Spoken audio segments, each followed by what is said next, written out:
안녕하십니까.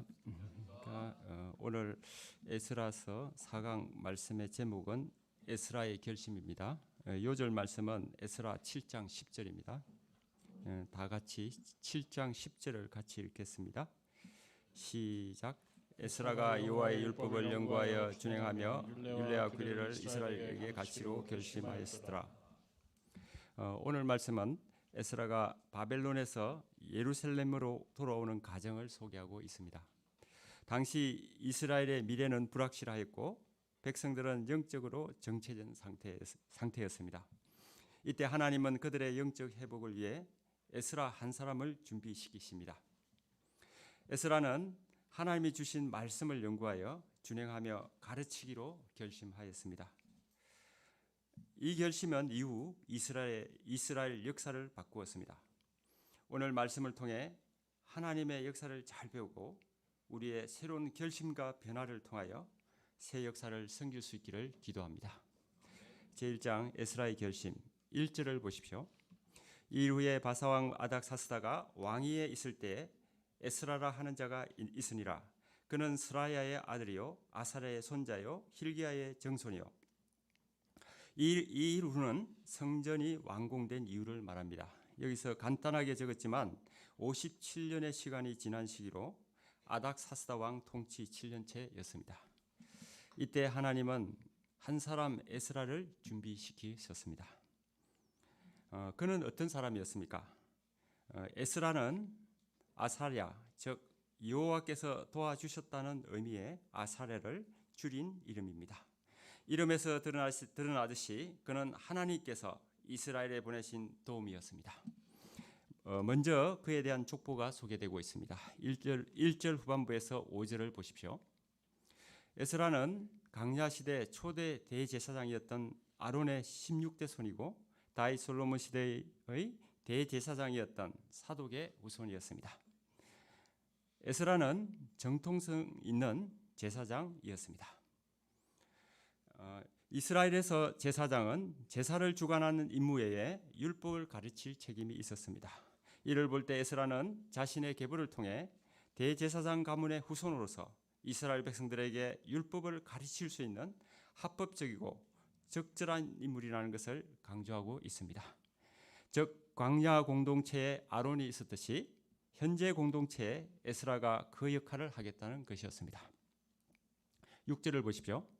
그는 이스라엘의 하나님 여호와께서 주신 모세의 율법에 익숙한 학자로서 또한 에스라는 모세의 율법에 익숙한 학자였습니다.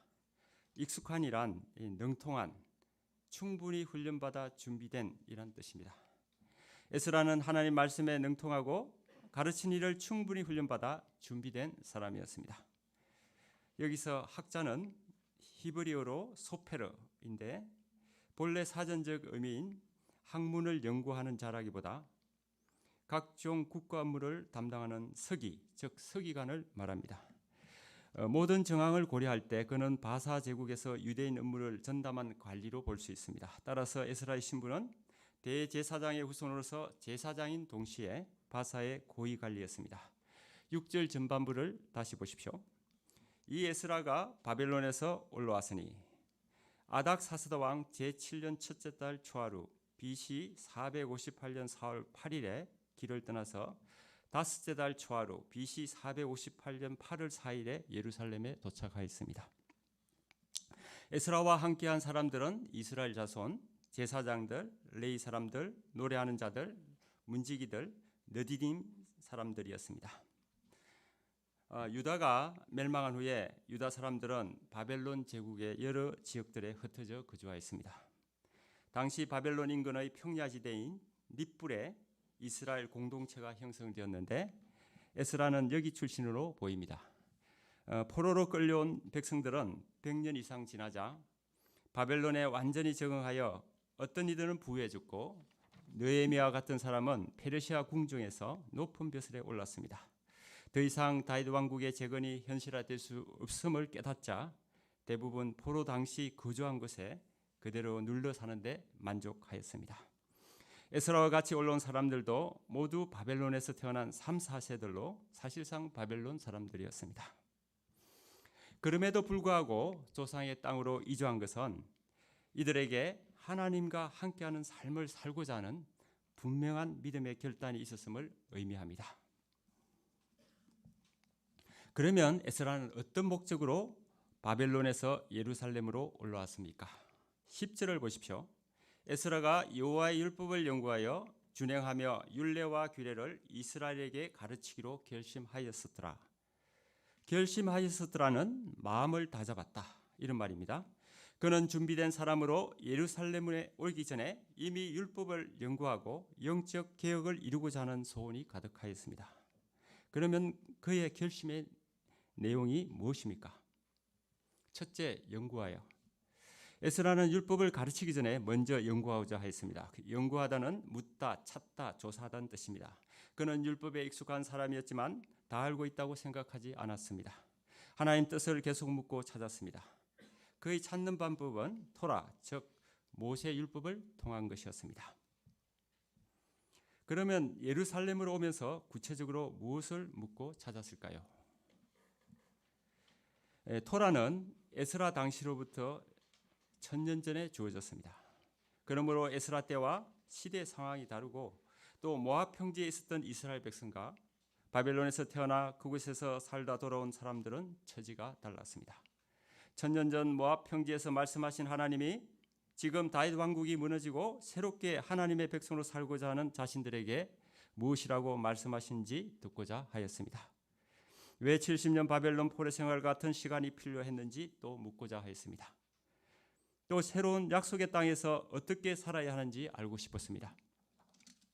에스라는 이 모든 물음을 모세의 율법에서 찾았습니다. 그는 하나님이 자신의 시대에도 변함없이 율법을 통해서 말씀하고 계신다고 믿었습니다. 현재 우리도 마찬가지입니다. 말씀을 연구하지 않으면 말씀에 들어있는 하나님의 뜻은 묻히고 지식만 남게 될 것입니다. 지난 90년대가 다르고 현재 2023년이 다릅니다. 과거에 듣고 배운 말씀에 머물러 있으면 안 됩니다. 에스라와 같이 끊임없이 말씀 연구를 통해 하나님의 음성을 들어야 할 것입니다. 둘째, 준행하며. 준행한다는 것은 행동, 실천으로 나타내는 것을 말합니다. 이는 율법이 구체적으로 무엇을 가르쳐 주는지 깨닫고 자신의 삶 속에서 순종하는 것입니다. 에스라는 하나님을 경외하는 믿음으로 진지하게 말씀대로 생각하고 말씀대로 살고자 하였습니다. 목자로서 백성들을 품고 섬기며 본을 보이는 생활을 하였습니다. 그리고 자신이 순종하여 체험한 믿음으로 백성들을 돕고 영적 개혁을 이루고자 하였습니다. 나중에 백성들의 이방인 통혼 문제가 드러났을 때 급하게 당사자들을 불러 감정적으로 해결하지 않았습니다. 대신에 하나님의 성전 앞에 나아가 엎드려 자신과 백성들의 죄를 자복하며 울며 기도하였습니다. 그러자 많은 백성들이 그에게 모이고 크게 통곡하며 회개하는 역사가 일어났습니다. 우리도 말씀을 깨달았으면 순종하여 준행해야 합니다. 이를 통해 내 속에 숨어있는 또 합리화하고 있는 제약과 우상, 물질주의와 인본주의를 회개하는 영적 개혁을 이루어야 합니다. 그럴 때 우리 공동체와 캠퍼스를 거룩하게 하는 개혁의 역사를 섬길 수 있을 것입니다. 셋째, 가르치기로. 에스라의 최종 목표는 율법을 제대로 가르치는 것이었습니다. 그는 이스라엘 백성에게 말씀이었고 말씀의 능력을 모르는 것이 문제라고 생각하였습니다. 백성들은 종교 혼합주의에 빠지고 혼혈족이 되어 있었습니다. 성전을 어렵게 완공한 후 환성을 질렀지만 오래 지속되지 않았습니다. 에스라는 말씀을 가르칠 때 하나님께서 백성들을 영적으로 회복시키실 것을 믿었습니다. 그러므로 최종적으로 그는 이 가르친 일을 결심하였습니다. 오늘날 많은 신자들이 성경 말씀은 교회 설교 시간이나 듣는 정도로 생각합니다. 말씀을 통하여 마음의 위안을 받으려고만 합니다. 그리고 세상에 나가서 말씀대로 살지 않습니다. 그 이유가 무엇입니까? 말씀을 모르기 때문입니다. 말씀을 들었을 뿐 제대로 순종하지 않았기 때문에 말씀대로 살 확신이 없습니다. 그러므로 성경 선생으로 살고 있는 우리는 문제의식을 가지고 에스라와 같은 결심으로 이 시대의 개혁을 위해 말씀을 가르쳐야 하겠습니다. 하나님은 이를 위해 우리를 준비시키고 계십니다. 특히 미래 세대에게 말씀을 가르쳐야 합니다. 그럴 때 하나님이 그들과 함께 하시고 그들은 말씀대로 살 것입니다. 하나님의 능력으로 세상의 각종 혼합주의로부터 구별되고 하나님이 예배하신 놀랍고 엄청난 복을 누리게 될 것입니다. 11절부터 26절까지 아닥사스다 왕이 에스라에게 준 조서가 나옵니다.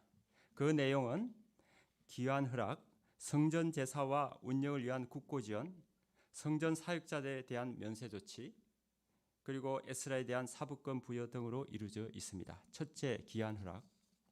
13절을 보십시오. 13절을 다 같이 읽겠습니다. 시작.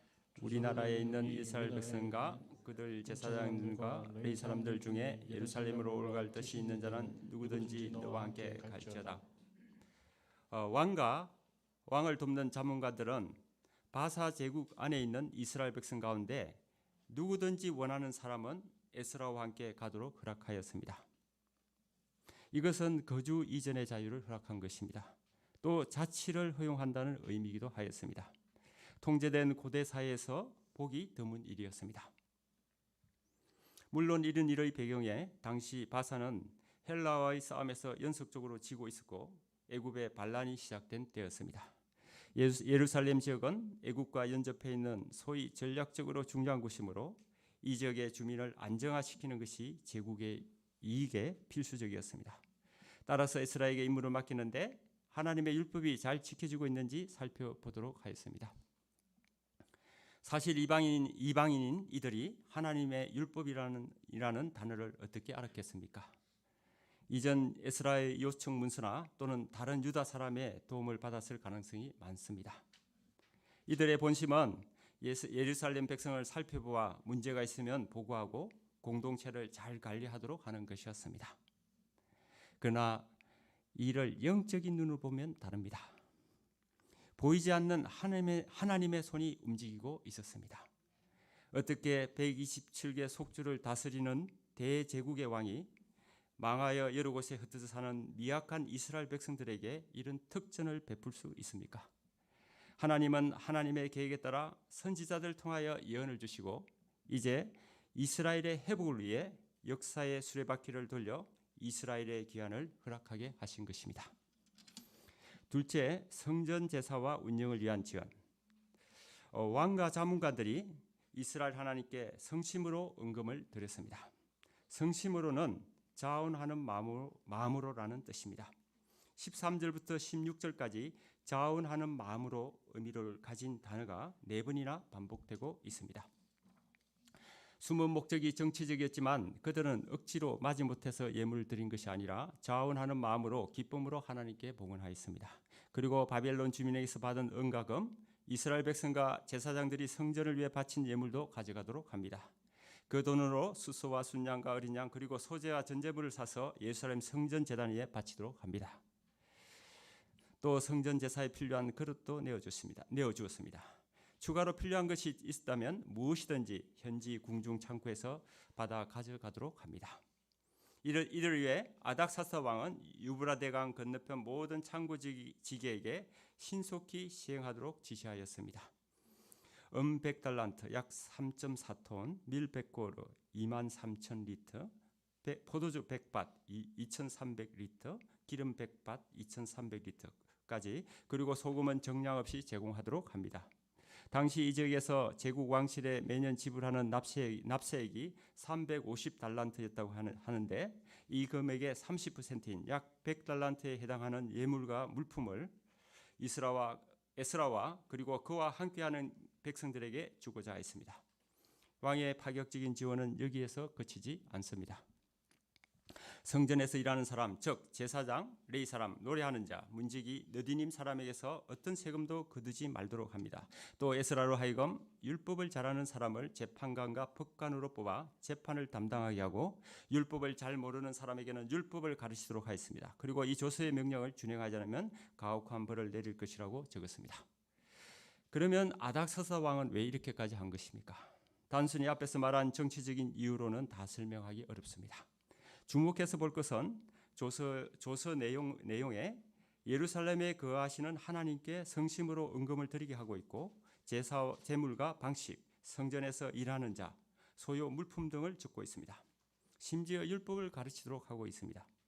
물론 유다 출신 갈리로부터 이스라엘 제사에 대해서 도움을 받았을 수 있지만 왕에게 이스라엘 백성이 하나님을 두려워하고 보호하심을 받고자 하는 소원이 있었음을 발견할 수 있습니다. 23절을 보십시오. 무릇 하늘의 하나님의 전을 위하여 하늘의 하나님이 명령하신 것은 삼가 행하라. 어찌하여 진노가 왕과 왕자의 나라에 임하게 하랴. 세속사에서 그의 부친 아하수에로 왕은 측근에게 시해를 당하였습니다. 당시 여러 차례의 반란으로 혼란스러웠습니다. 겉으로는 제국의 왕이었지만 내부와 외부의 적으로부터 안전하지 못하였습니다. 그는 조부 다리오 왕 때 다니엘의 사자굴 사건, 부친 아하수에로 왕 때 불임절 사건 등을 통하여 이스라엘의 하나님이 그 백성을 보호하신 것을 잘 알았을 것이 분명합니다. 노예로 끌려왔어도 끝까지 믿음을 지키는 이 유별난 이스라엘 백성들의 하나님께 자신과 왕자들의 안위를 구하였다고 볼 수 있습니다. 그러면 에스라는 이를 어떻게 보고 있습니까? 27절, 28절을 보십시오. 하나님이 왕에게 예루살렘 성전을 높이고자 하는 마음을 주셨으며 하나님 여호와의 손이 예루살렘으로 돌아올 수 있는 힘을 주셨다고 하나님을 찬양합니다. 하나님은 자신의 뜻을 이루시기에 이방인의 왕의 마음까지도 움직이시는 분이십니다. 하나님께는 어떤 상황과 형편도 문제가 되지 않습니다. 세속사의 관점에서 보면 아닥사스다가 자신의 이익을 위해 조서를 내린 것 같지만 사실은 절대 주권자 섭리의 하나님이 에스라가 예루살렘에 올라가서 개혁하기에 적합하도록 이방 왕을 사용하시고 모든 환경을 준비시키신 것이었습니다. 제2장 하나님의 선한 손. 8장은 에스라의 귀환을 좀 더 자세하게 기록하고 있습니다. 에스라와 함께 올라온 사람들은 제사장 비느하스와 이다말 두 가문, 다윗 계열의 왕족 그리고 일반인 등이었습니다. 귀국한 사람들의 숫자는 남자 1513명, 여자와 어린아이까지 합하면 약 5,000명 정도 되었다고 합니다. 이는 1차로 귀환했던 42,360명보다 훨씬 적은 수입니다. 에스라는 출발 장소를 아하와 강가로 정하고 귀환자들을 불러 모아 3일 동안 진을 치고 최종 점검을 하였습니다. 그런데 레위 자손이 한 사람도 보이지 않았습니다. 16절에서 20절을 보십시오. 에스라는 모든 지도자와 학자 2명을 당시 성소가 있었던 곳으로 추정되는 가시바 지방으로 보내어 그곳 족장 이또의 도움으로 레위 사람들을 데려오게 하였습니다. 결과적으로 레위 사람 38명이 참여하게 되고 이들을 도울 느디님 사람 220명이 추가되었습니다. 원래 영적 의미가 있는 첫째 달 초하루에 출발하고자 했으나 이 일로 인해 10일이나 늦어지게 되었습니다. 그러면 에스라가 이렇게까지 레위 사람들을 찾는 이유가 무엇입니까? 성전에서 필요한 노동력 때문입니까? 아니면 예루살렘으로 운반해야 할 성전 예물 때문입니까? 물론 그런 일도 중요합니다. 그러나 이 일 때문만은 아니었습니다. 물론 그런 일도 중요합니다. 레위 사람들의 중요한 사명 중에 하나가 이스라엘 12지파에게 율법을 가르치는 것이었습니다. 다윗 시대 38,000명의 레위 사람 중 6,000명이 율법을 가르치고 재판하는 직분을 받았습니다. 느헤미야 8장에서도 레위 사람들은 히브리어로 낭독된 율법을 일반 백성들에게 아람어로 풀어서 깨닫게 하는 일을 하였습니다. 에스라는 누구보다 율법의 중요성을 알고 있었고 예루살렘에 가는 목적도 율법을 가르치는 것이었기 때문에 그들을 데리고 가려고 했을 것입니다. 그러면 레위 사람들은 왜 예루살렘으로 올라가려고 하지 않았을까요? 사사기 19장 1절을 보면 이스라엘 백성들로부터 지원을 받지 못하고 스스로 생계를 유지하기 위해 유랑하는 레위 사람이 나옵니다. 바벨론에서 포로 생활하던 레위 사람들도 이와 유사했을 것입니다. 아마 다른 직업으로 전환한 사람도 많았을 것입니다. 그러므로 생업을 접고 선뜻 나설 수 없었을 것입니다. 의무감 때문에 강약길 1500km를 간다는 것은 어려운 일이었습니다. 그런데 그들 중에서 38명이 나선 것입니다. 1차 기한 때 341명보다는 적은 소수였지만 이후 이들은 예루살렘에 올라가서 에스라의 영적 개혁에 적극적으로 동참하게 됩니다. 이 모든 과정은 하나님의 선한 손에 도우심이 없으시면 불가능하였습니다. 에스라는 이를 통해 다시 한번 하나님의 능력을 체험하게 되었습니다. 21절에서 23절을 보십시오. 에스라는 예루살렘까지 평탄하는 길을 위해서 금식하며 하나님께 간구하였습니다. 원래 에스라는 바사 왕에게 구하는 것은 다 받는 사람이었습니다. 또 귀한 길이 위험하다는 것을 잘 알고 있었습니다. 그런데도 왕에게 도움을 구하지 않았습니다. 왜 그랬을까요? 이전에 바사 왕에게 우리 하나님의 손은 자기를 찾는 모든 자에게 선을 베푸시고 자기를 배반하는 모든 자에게는 권능과 진노를 내리신다고 한 적이 있었습니다. 이는 에스라가 바빌론에 살면서 율법을 연구하며 찾고 만난 하나님께 대한 믿음의 고백이었습니다. 가는 길 동안 도적을 막고 일행을 보호할 보병과 마병보다 더 큰 방패가 되시고 보호자요 인도자가 되시는 하나님을 믿었기 때문이었습니다. 24절에서 30절에는 이스라엘 백성들이 하나님의 전을 위해 드린 예물이 나옵니다. 은 650달란트 약 22톤, 그리고 금 100달란트 약 3.4톤, 모두 1000다릭 무게의 금잔 20개 약 168kg, 금같이 빛나는 녹그릇 2개 등인데 에스라는 일일이 정확하게 무게를 달아주었습니다. 그리고 예루살렘에 도착하여 제사장들 앞에 무게를 달기까지 삼가 지키도록 합니다. 앞에서도 말씀하시지만 에스라 일행이 이 예물들을 가지고 1500km를 갈 때 약탈의 대상이 되지 않을 수 없었습니다. 군대의 보호시 간다는 것은 너무 무모하고 비현실적이었습니다. 그러나 에스라는 끝까지 하나님의 손을 믿었습니다. 실로 이는 살아있는 위대한 믿음이었습니다. 이 믿음으로 장차 예루살렘에서 율법에 기초한 영적 공동체를 세우게 됩니다. 31절 후반부를 보십시오. 우리 하나님의 손이 우리를 도와서 대적과 길에 매복한 자의 손에서 건지신지라.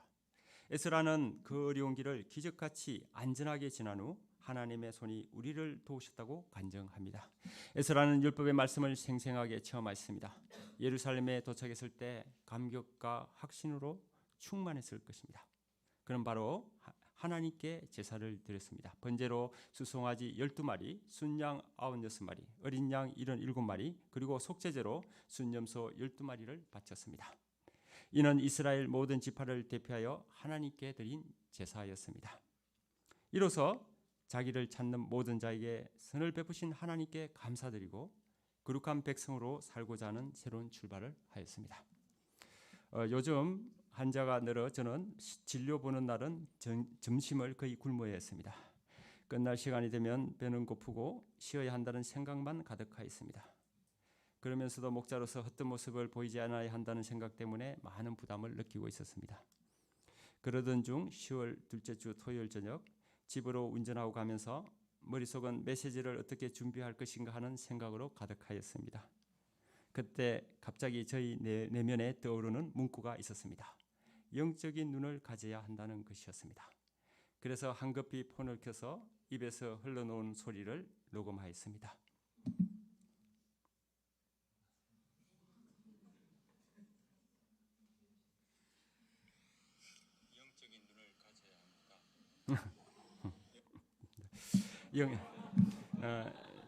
영적인 눈을 가져야 합니다. 영적인 눈을 가져야 합니다. 영적인 눈을 가져야 우리가 성경을 가르치는 것에 대한 가치를 가질 수 있습니다.